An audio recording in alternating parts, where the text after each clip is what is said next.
It's the first ever game of Hikaru Nakamura after getting married, and he is right now playing with the white pieces against the national champion of India, Karthik Venkatraman.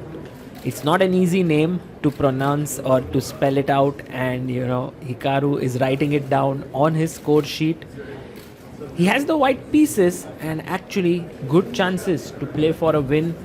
Karthik, of course, very, very strong and talented. Hikaru gets congratulated by the FIDE president Arkady Dvorkovich on his marriage. And the arbiter comes and tells him not to have a cup with him. Players can drink coffee and tea in the resting area, but they cannot bring it to the table. We have Karthik Venkatraman arriving to the board. It's his first ever World Cup. And the rating difference is close to 200 ELO points. So this is going to be quite a tough match for Karthik. But nothing like an exposure of facing the world number 2. They shake hands and off we go. Hikaru, what does he play on the first move? He plays his pawn up to e4, presses the clock, writes down the score sheet, and Karthik responds back with e5. Very solid, very straightforward. And Hikaru brings his knight out, knight to f3. We are watching a very classical game develop here, knight c6. Most likely it will be the Ruy Lopez that will happen. Yes, bishop to b5 is played. Now Karthik can go for the Berlin with knight f6, but he decides to play the main line of the Ruy Lopez with a6, attacking the bishop, questioning it and asking it to go back. And Hikaru plays his bishop back to a4.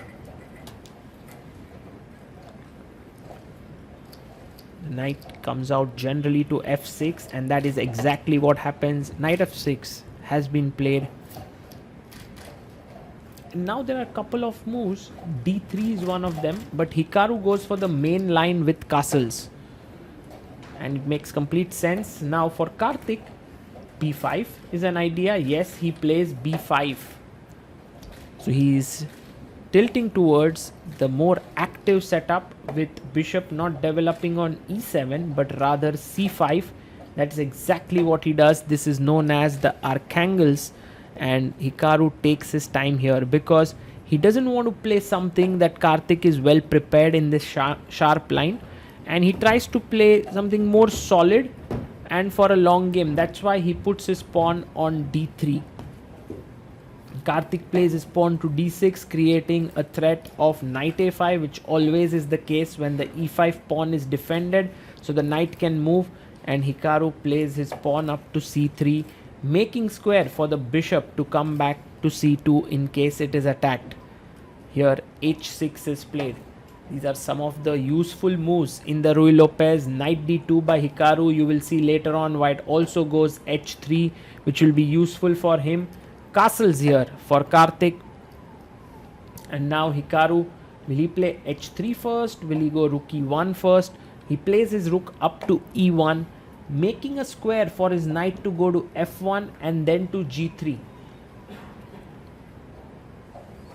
And Karthik plays his rook to e8, also a very useful move in the position. Hikaru continues the general plan in the Ruy Lopez. This knight always goes from d2 to f1 to g3. And that's how it rolls. Bishop goes back to b6. Now the knight sits on g3. Knight to a5, attacking the bishop. And the bishop will most likely drop back. You are not really wanting to part away with that important piece. So Hikaru plays his bishop to c2. At some point when the position opens up, this bishop will get really active. c5 played and pawn played to h3. And now the knight comes back to c6. It seems like the position is developing very slowly. We are on move 14. No pieces have been traded. No pawns have been exchanged. But suddenly the speed of the game is going to increase. Why? Because Hikaru has some attacking prospects and possibilities with knight h4. With one knight and the other knight looking at f5 and the queen ready to move to f3 to put even more pressure with the bishops, this can become quite nasty.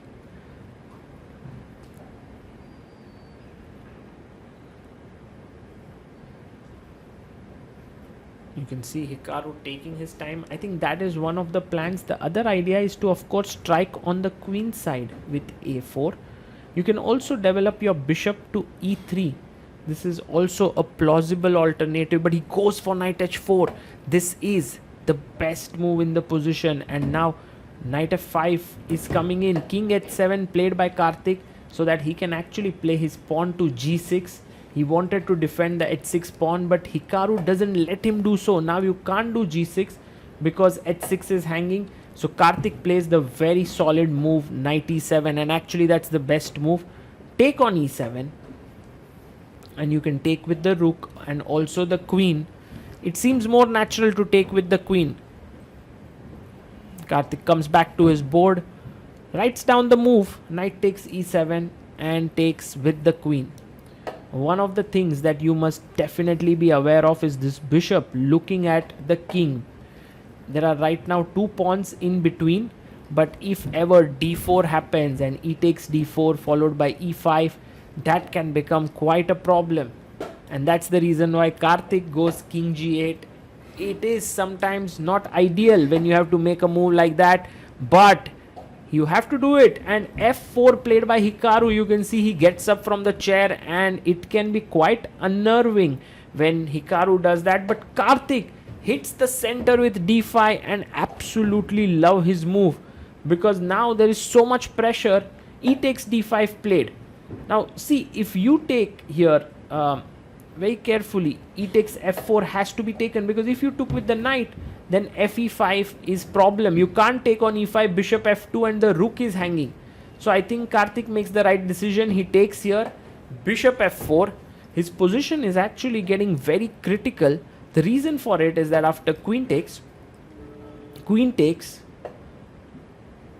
rook takes queen, and now rook takes rook, which is very likely to happen. The problem is that he's right now has to recapture the pawn with his knight, but if he does so, then the rook enters, and if he doesn't recapture, then c4 just makes his life very difficult. So knight takes d5 played, and you can see Hikaru calculating all the details here. Rook e8 check, of course, is a very powerful move. Check, king h7.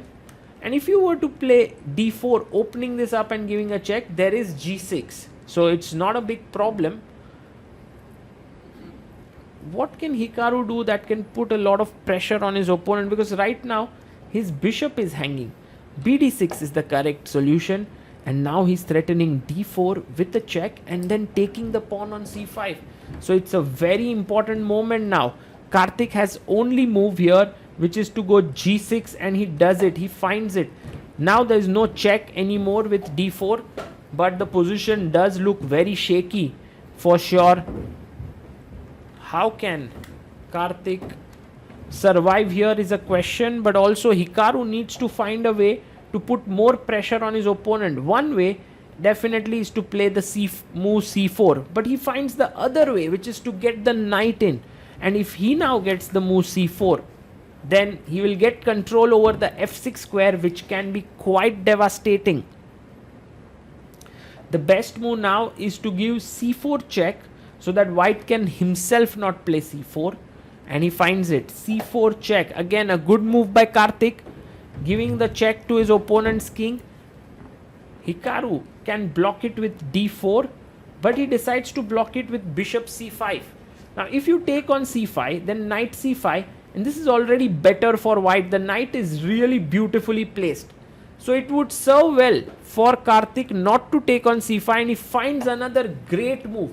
Bishop b7, offering a trade of rooks. Hikaru goes back. The best defense now is to go rook d8, and black has equalized quite well in this entire game. But Karthik, look at him calculating with his eyes closed, and he takes on d3. He's okay with it. The bishop is attacked for the time being. You have to take back the pawn. Bishop takes d3. Yes, he takes it. And now just rook d8. Bring your rook to the center of the board. Not really sure why he took it, because now this is getting very nasty. Knight takes c5. Bishop is hanging. If the bishop moves away, the knight can fall. If you play bishop c6, suddenly bishop e4 is another pin. But Karthik had some other ideas on mind. He goes knight f4 and he tells Hikaru, if you take my bishop, I'll take yours.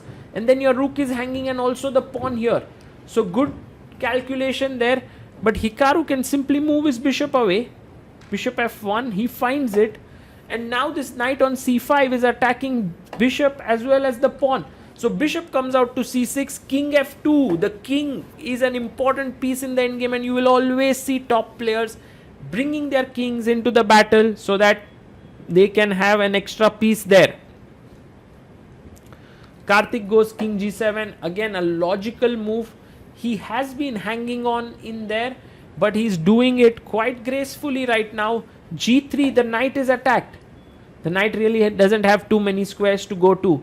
It goes back to h5. Although knight d5 looked more natural, but once again there is this pinning problem here, and so he goes knight h5. Hikaru can now go rook. Oh, he goes rook e7. He goes to the 7th rank, and maybe some threats include putting the knight here with a check. It could be in the air somewhere.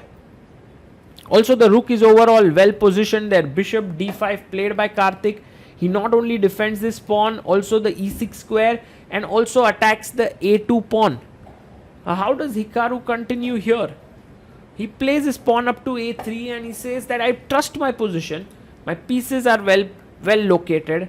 Your rook cannot move because knight takes e6, a6 is hanging. So knight f6 played by Karthik. He just improves his knight's position.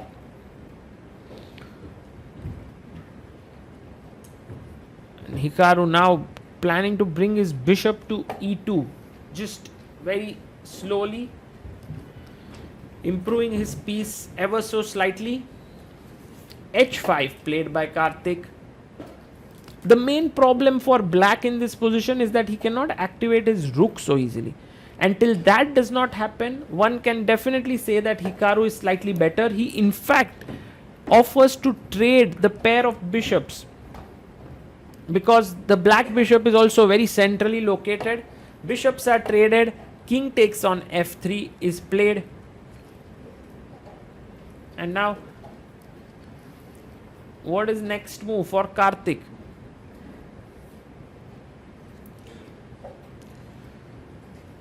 He goes knight to d5 and he asks the question to the rook, where are you headed now? Where do you want to go?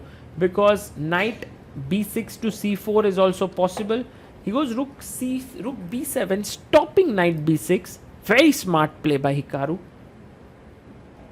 And now in this passivity, Karthik comes up with a very, very interesting solution. He goes rook c8. But isn't he simply blundering a pawn here? Isn't he losing the pawn? What is his idea there? Hikaru comes back to his chair and tries to think, and he feels like this is just a free pawn. He chops it off. Knight takes a6. He should be clearly better, but oh, Karthik sacrifices a piece. And his point is, if you take here, rook takes c3, king up, not to take on a3 but h4, then take on h3, take on a3, which would lead to a drawish endgame. But Hikaru has none of that. He goes rook c7 and he tells Karthik, if you take, I take, then you move your knight, I'll take on b5, I will be better in the knight endgame. But Karthik goes rook a8. Smart decision here. If you take my knight, I'll take your knight. And if you move your knight, I'll move my knight.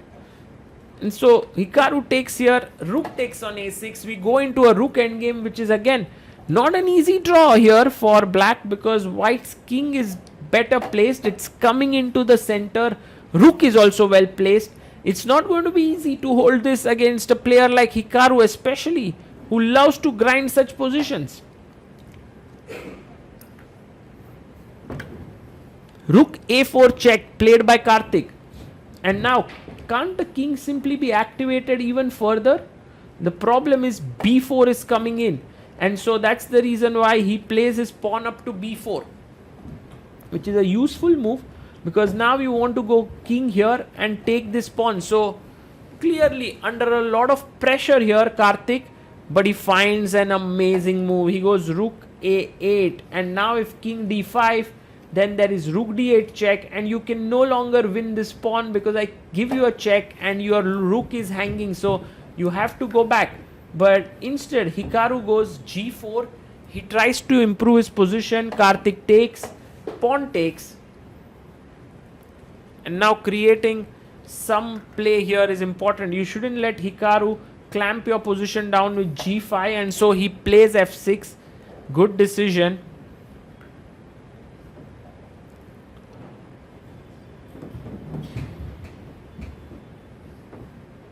You can see that Karthik is very confident about holding this position, and I think psychology plays an important role when you face Hikaru.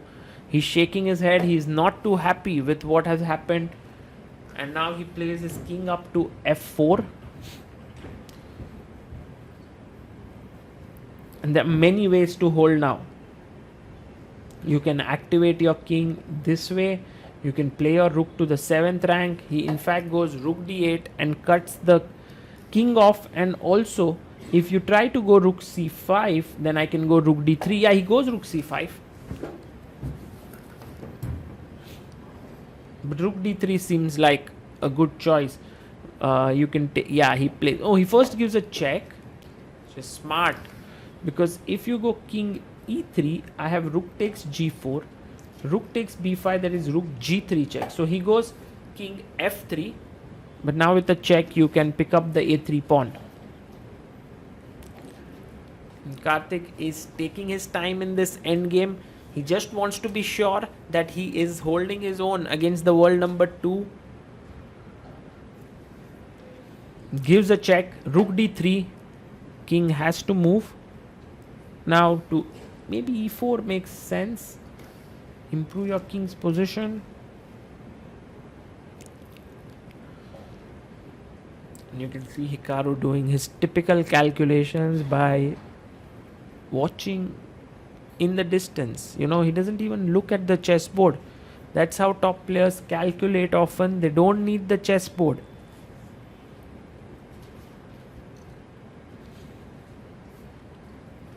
He brings king f2. He brings his king back. But now you can just take on a3. He'll take on b5, and then it's 2 pawns each. At the right time, if you can liquidate the kingside pawns, that should be good enough. Rook takes a3 played by Karthik. Hikaru chops off the b5 pawn.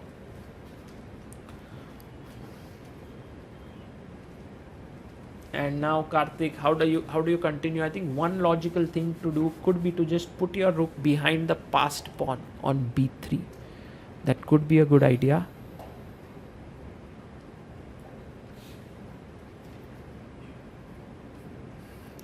Yeah, he goes rook b3. He attacks the pawn from behind. And even the king is cut off and the rook is very well placed. So it's clear that this is going to end in a draw. King g2.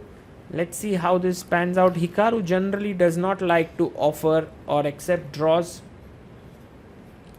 And so even Karthik would not do it. He will play till the end. So both players ready to play until the bitter end.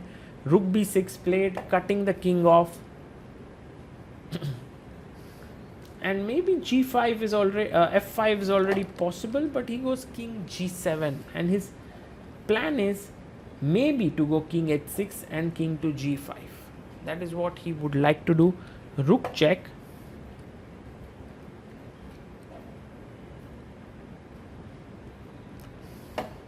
King h6, and now rook goes to b5.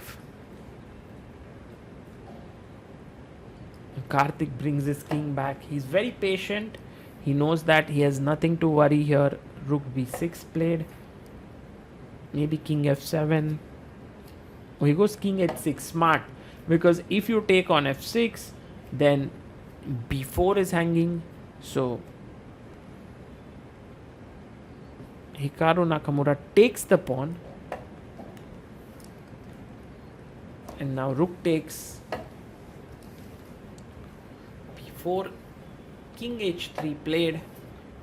Maybe one final trap incoming, king g5.